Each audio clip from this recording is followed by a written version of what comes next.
and then they'll introduce it all. Hang on a second. So welcome to our hot topic for Monday, November 12th, 2018. Tonight we are interviewing our Queen of Sales for October. It's Debbie Pickens from Yorktown, Virginia. And this is Debbie's first time being at the top of our sales list for the Star Thrower team. So I thought it would be really fun, because I know a little bit about Debbie's story, to interview her and find out how she did this, especially since she has, made the whole cycle, right? That's just kind of normal how business goes, but she's going to share with us how she pulled herself out of a little bit of a spiral and turned into the Queen of Sales. So Debbie, you were with another company prior to coming to Touchstone, right? That's correct. Right. And you've done jewelry with home decor, you've done jewelry with Party Plan for how many years? About 13 to 14 years. Right. But I've been in direct sales for 28 with other companies that weren't jewelry related. Okay. Right. So you were 3 when you got started, right? Yes, I was. That's what I thought. Yeah, I'm only 21 now, so what can I You're the numbers all have all gone backward, haven't they? Yeah. And so when you came to Touchstone, what did you notice was different about Touchstone, coming from your previous jewelry companies? How awesome this company is. The training is just phenomenal. And I noticed the company I was with, we really didn't get training. We were just sort of like put out there, and this is what you do, and this is how you do it. And then you step into a class act of Touchstone, and all of a sudden it's like, we're going to train you. We're going to show you. We're going to teach you. We're going to give you tools. And you kind of step back and you go, whoa, I know what I'm doing. I don't need that. But then as you go along, you say, I think I do. So that's the difference. That's the difference. So tell me what happened prior to you ramping up to being the Queen of Sales in October. What were the previous 6 or 8 months like for you? I was doing parties. I wasn't doing what I normally would do with my other company, and I was struggling trying to get those parties booked, keeping them, not having the cancellations. It's been a struggle. I've got a goal. I know what I want. I know where I want to go. I know what I want to, just everything about it. And I was struggling, and I was stuck kind of like in the middle of, here's Touchstone and what they're telling me, and then here's this company I was with before, and I have to break through this ice, and how am I going to do that? And it was a struggle. It was a struggle, knowing that as soon as I broke through it, everything was going to be exactly what it should be. So that's been hard. It's been a difficult thing, so. When did the shift happen? Glam Jam. When I was at Glam Jam, and I sat there and I was listening to, the hula girl, Okinawa, whatever her name was. What was the lady's name that was that? I always call her Okinawa, but that's not her name. She's from Honolulu, Nikki Kehoe. Yeah. She's from Hawaii, not Okinawa. I don't know. I knew that she was something like that. But I sat there and I listened to her, and I took all these notes, and I was just like taken back from everything.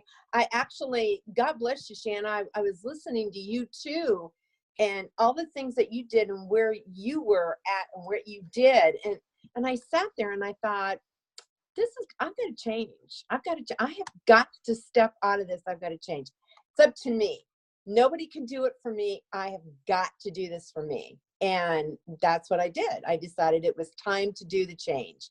It was time to do everything I needed to do to get where I wanted to be, knowing that it wasn't going to happen instantly. But if I did all the right things and did all the right steps, I would be where I'm at. Well, what were those key components, Debbie, that you shifted?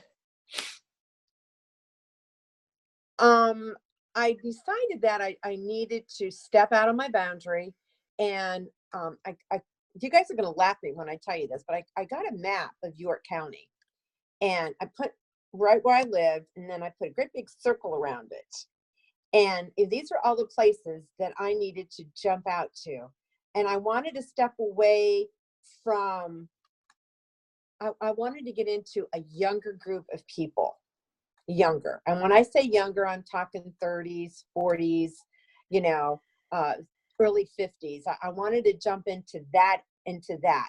So I concentrated on doing a lot of vendor shows, but I concentrated on those vendor shows being where those are the kind of people that would be coming in. And so I made my big circle, and that's what I started doing. I started researching it and doing what I needed to do.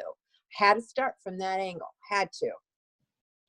So what you're saying is that you identified areas where you wanted to do parties and with target markets, and you found vendor events that align with those target markets. That's right. And in those vendor events, you booked parties. That's correct. Okay. And so in the month of October, you sold over $5,000. How many parties did you hold? I had 5 parties. One was actually a book party. And what I did was I used the tools that Touchstone gave us. I'm just gonna say this. I really felt like in order for this to be the way it needed to be, it was smack dab in my face, and I needed to utilize what they were giving me. Now, it was hostess coaching. I'll be honest with you. Hostess coaching is where it was at. I'm not saying that I never hosted coach. I'm not saying that none of us do it. We all do in some aspect of that. But do we follow through with it all the way to the end? And I mean from the day of the party when they book it to the very end. So I felt like if it's there, I'm going to use it. So I went into our resources. I went into training, and I made a copy of our hostess coaching checklist. And I followed it to a T. In fact, I did it last night for 3 of my parties. And ladies, I can only tell you to do it because it works. It works. Every single one of my parties, including my book party, was over $1,000. Each and every one of them. And it was because I followed the hostess coaching checklist. That's what I did. Debbie, how many parties, can you tell us for November, December, January, how many parties you have on your calendar? Wait a minute. I'll add it up for you. 8. How many do you have in November? 21. How many parties do you have in November? I have 8. And how many do you have for December? 7, working on 2 more. And how many do you have for January? 4.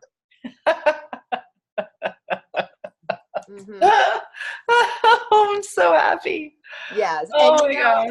Your little thing that you did, I told you about, you had, you're going to have to help me with this, where you said, when you have a booking, you have your month and you have your 8, and then you're probably going to lose 2. So you're going to end up with the power of 2. Oh my gosh, that did something to my brain.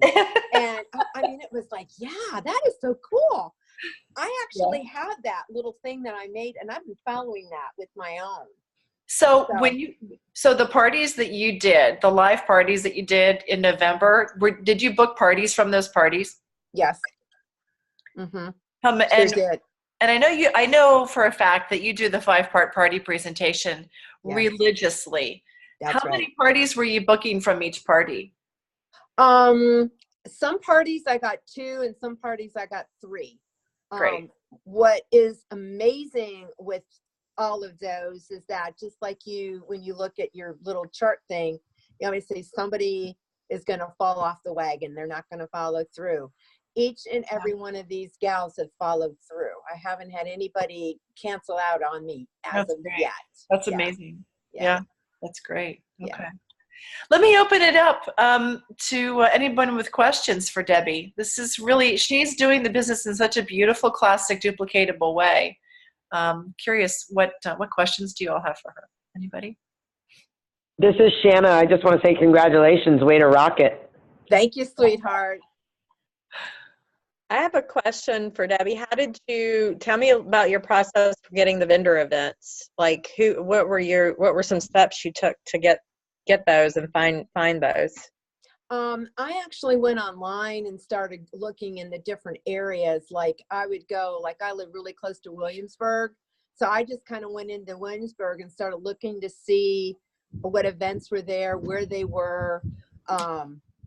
And I actually would call the person. I know they always say, you know, to email and then there's a phone number. Well, I decided I was going to call because I wanted to find out, first of all, how long they've been doing this event. I mean, if it's their very first one, I kind of shy away from it because that just tells me that they're not doing the advertising. They don't have the experience. If it's something that they've done 4 years or more, I was jumping on board with it.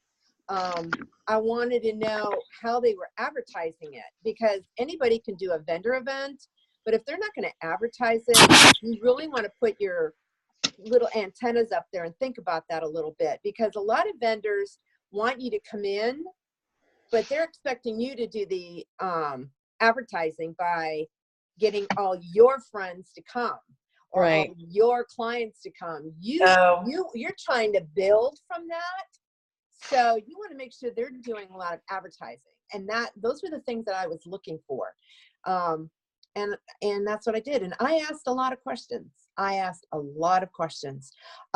What I did, and this is something I highly recommend to everyone that's listening, when you're doing a vendor event and you get that application and you fill it out and you do your check and you put it in a little folder, when you come home from that vendor event and you feel that it was successful, you put notes on that and you put a red star because you may want to do it again next year. If it's something that you didn't think was very great, then don't do it again. Don't.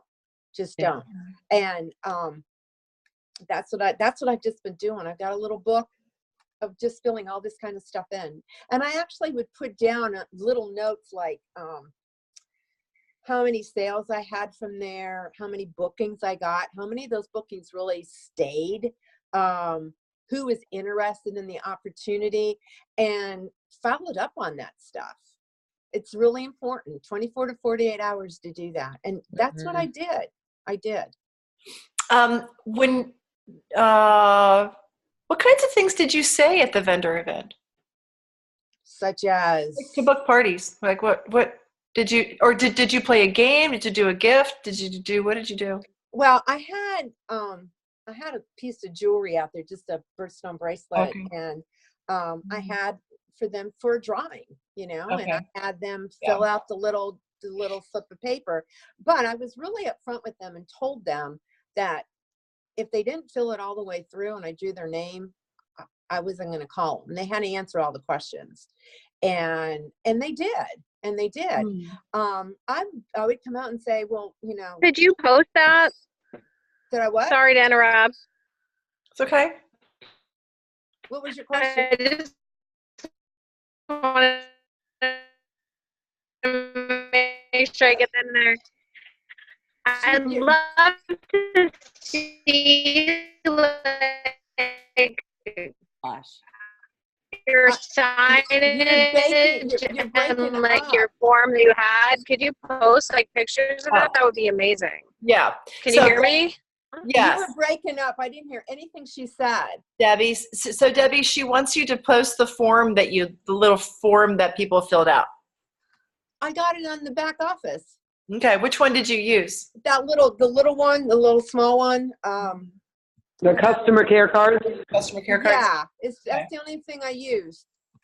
I used everything that the company gives us. That's the only thing I use. Hello? Yep. Okay. December, can you hear that? I'm not sure if she can hear it or not, but that's great. Yeah. Whatever the company gives us, I feel it's a tool. It works. We don't like to reinvent that wheel, do we? No. That's great, Debbie. I'm so glad. Okay. I'm going to tell you another little trick that I did, and I'll share it with everybody that like to do vendor events. The people, I have another little clipboard, and I ask them, do you have an interest in maybe earning some free jewelry? Well, yeah. Do you like to do parties or, fundraisers? Well, yeah, I like to do parties. Well, would you have an interest in wanting to get 5 of your best girlfriends together and let's have a little party Girls' night. or a sip and sparkle?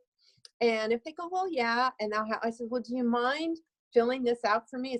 I just have a little clipboard, piece of paper, put your name and your phone number and your address. And may I call you? And what I do when there's a little downtime in a vendor event, I bring thank you notes with me.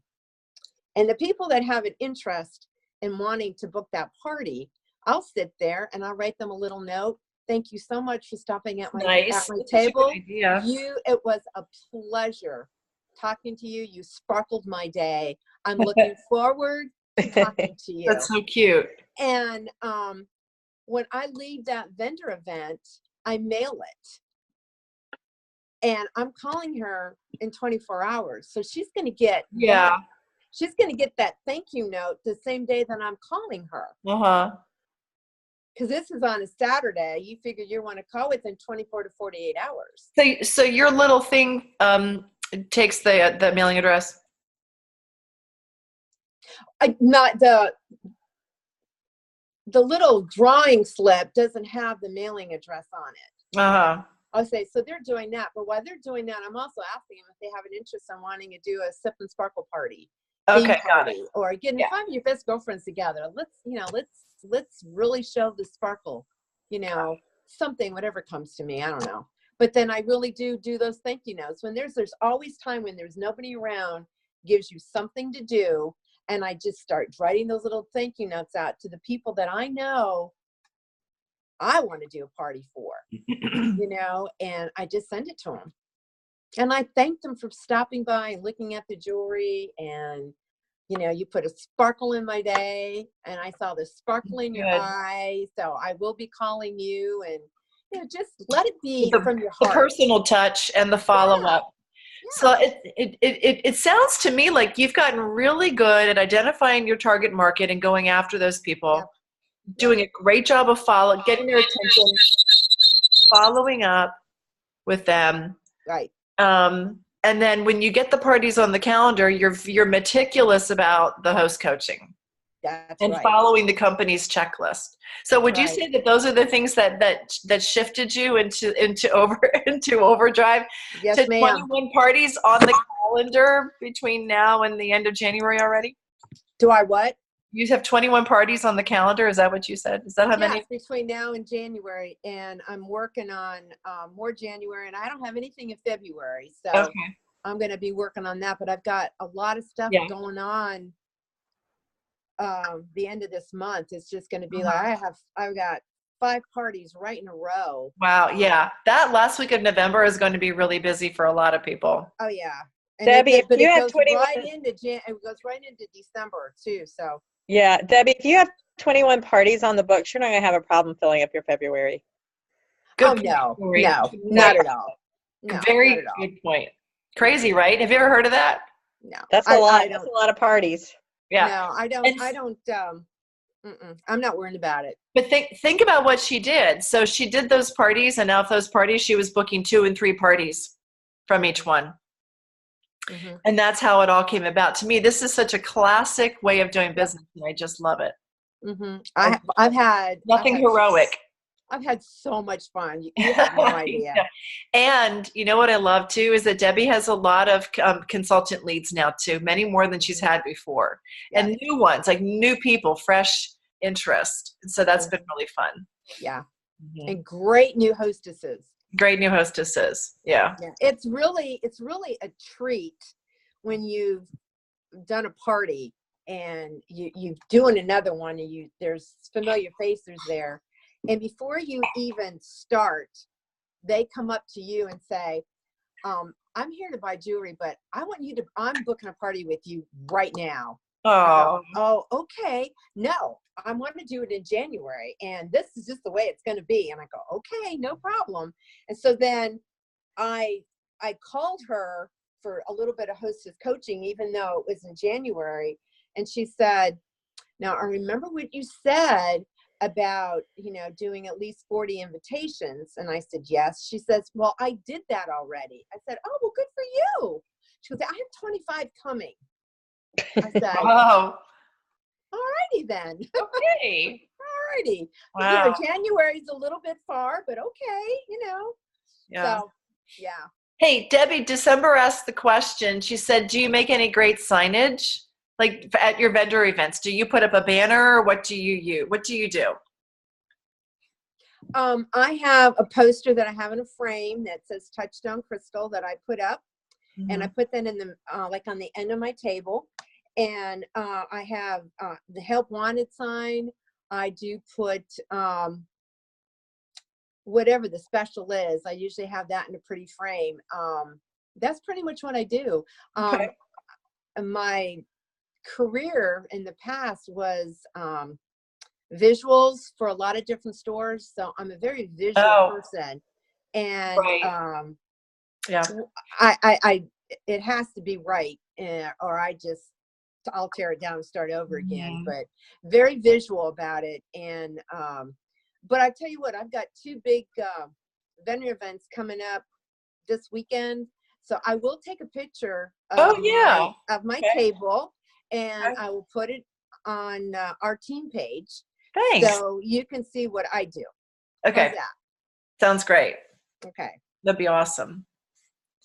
Good. Well, Debbie, congratulations. I am beyond thrilled for you and the way that this has all played out for you. And, it is funny about Glam Jam. Sometimes it just takes one significant shift in our brain that the light bulb comes on. And for you, it was there. And I love what it's done for your business and for your confidence. Oh, Debbie, how long have you been with the business? Well, I've only been with Touchstone for 1.5 years. Okay. Yeah. Awesome. I'm going to tell you one more thing, if it's okay, Betsy. Yeah. When you're in the back office and you go to the resources and the training and you go to hostess coaching, really listen to Amy Quizner. What I did is I listened to her over and over and over again, and she's got like 3 or 4 little things that she sends out to her hostess of what to say with the people that are coming, to the maybes, to the no's, to the ones who didn't show up. I copied that down and have it on note cards, and I went ahead and utilized that also. There's some things you may want to switch up a little bit that make it yours. I really highly recommend it, because when I said I follow this to a T, I followed it to a T. Okay. Now it took me a while to sit there and listen to it and jot it all down and then go back and do it again. But it's so worth it. So worth it. Okay. Okay. That's awesome. Great. Well, Debbie, congratulations, and thanks for sharing it all with us. Thank you. We are proud of you as your Sparkle sisters. I am, you know what? I'm going to tell you what, I am so proud of this whole team. I have never been with a bunch of young ladies that are so supportive, so caring as what we have on this team. And like I said before, we couldn't ask for a better leader. Betsey Bishop, you are phenomenal. Oh, and thank you so much for all that you do for us. It's fantastic. It's a privilege. I love each and every one of these girls too. I do too. They are just unbelievable. We have a lot of fun ahead of us, ladies.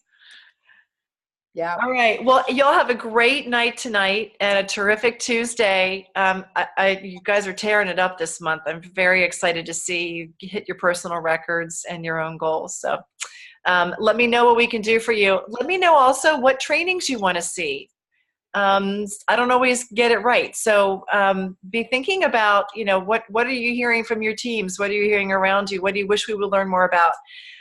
Send me text messages, smoke signals, whatever you have to get my attention, because I want to know what we can be training on because we can do special trainings throughout the weeks too. So to make sure we make the most of this holiday season. Have a great night, everybody, and thank you. Thank you so much. Bye. Goodbye, everyone. Good luck. Bye. Thank you. Thank you. Congratulations, Debbie. Thank you, Yeah. sweetie. Bye-bye. Inspiration. Thanks. She is. Good luck.